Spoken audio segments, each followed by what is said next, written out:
कि आपको बताएं कि तहरीक इंसाफ ने 5 अगस्त को बड़े एहतजाज या जलसे की इजाज़त ना मिलने की सूरत में हलकों में एहतजाज की मनसूबाबंदी कर ली है।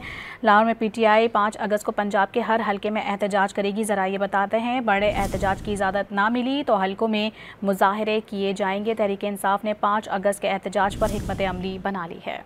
कि आपको बताएं कि तहरीक इंसाफ ने 5 अगस्त को बड़े एहतजाज या जलसे की इजाज़त ना मिलने की सूरत में हलकों में एहतजाज की मनसूबाबंदी कर ली है।